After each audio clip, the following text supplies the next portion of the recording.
N elementary school classroom in a slum. Poet हैं Stephen Spender. इसका मतलब होता है प्रारंभिक कक्षा का स्कूल एक बस्ती में। एक क्लास दिखाई गई है जहाँ पर बच्चे बैठे हुए हैं। तो इन बच्चों के चेहरे झोंकेदार लहरों से बहुत बहुत दूर हैं, मतलब खुशियों से काफ़ी दूर हैं। जैसे जड़ से उखड़ी हुई घास।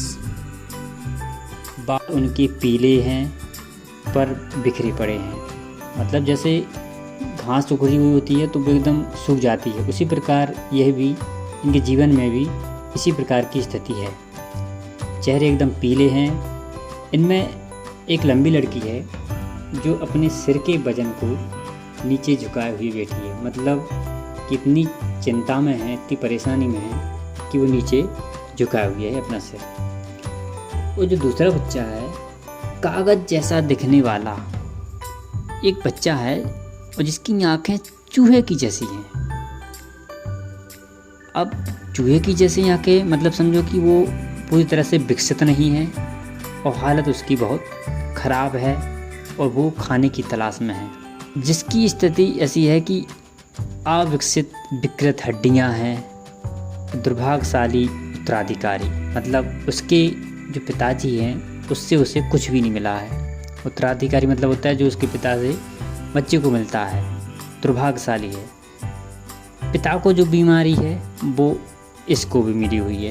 पिता को जो गठिया रोग है वह भी इसी बच्चे को मिला है। वो अपनी डेस्क पर बैठकर पढ़ रहा है। तीसरा बच्चा जो उपेक्षित है, मतलब जिसे कोई नहीं चाहता है, बड़ा क्यूट प्यारा है और छोटा सा बच्चा है। उसकी आँखें स्वप्न देख रही हैं।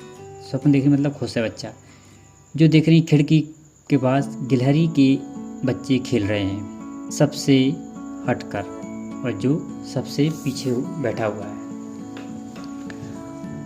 खट्टे मक्खन जैसे भद्दे पीले रंग की दीवारें हैं उस कक्षा की।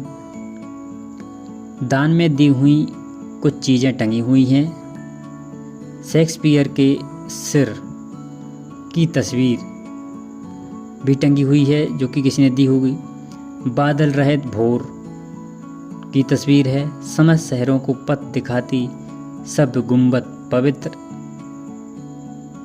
धार्मिक मंदिरों और गिरजाघरों की तस्वीरें भी इसमें क्लासरूम में टंगी हुई हैं जो कि किसी ने दी हुई हैं। घंटी नुमा फूलों वाली ट्रॉयलीज घाटी की फ़ोटो भी टंगी हुई है। मुक्त हस्त खुला हुआ नक्शा गंदी बस्ती वाले संसार को परिचित करवा रहा है बाकी दुनिया से, क्योंकि ये लोग कहीं जा तो पाते नहीं हैं, तो इन्हें जो तस्वीर हैं तस्वीर से ही जान पाते हैं कि बाहर की दुनिया कैसी है। और अब तक इन बच्चों के लिए एक खिड़कियाँ, यह नक्शा उनका संसार है जहाँ उनका संपूर्ण भविष्य कोहरे से पुता हुआ है।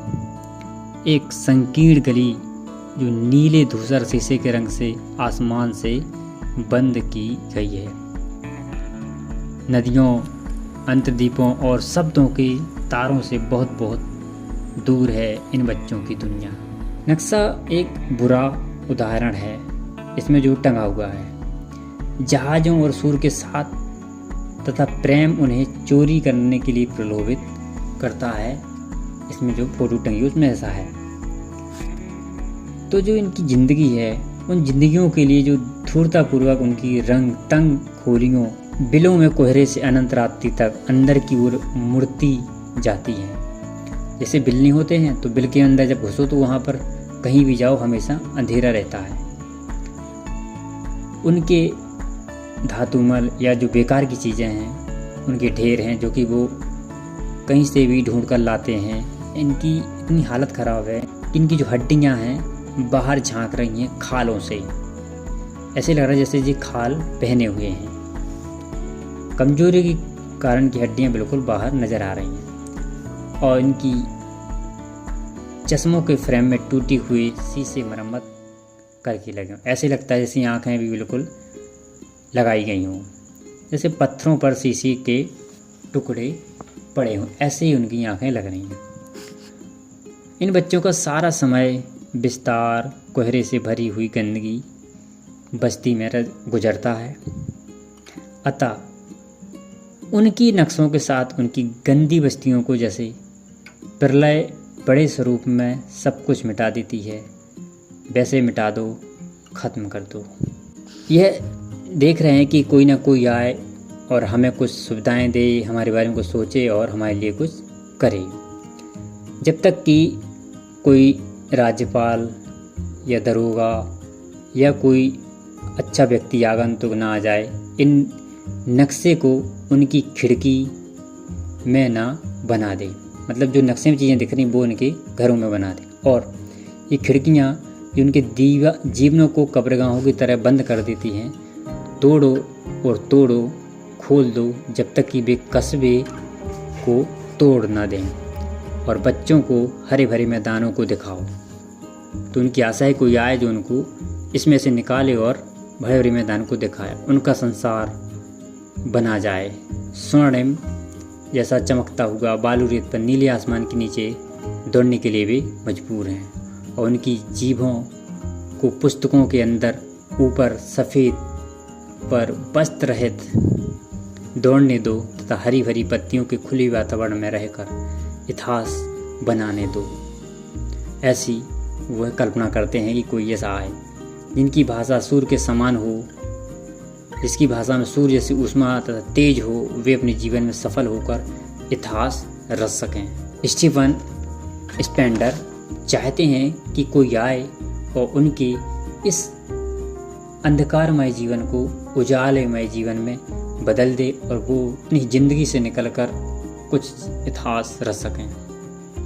धन्यवाद, थैंक यू। फिर मिलते हैं नेक्स्ट वीडियो।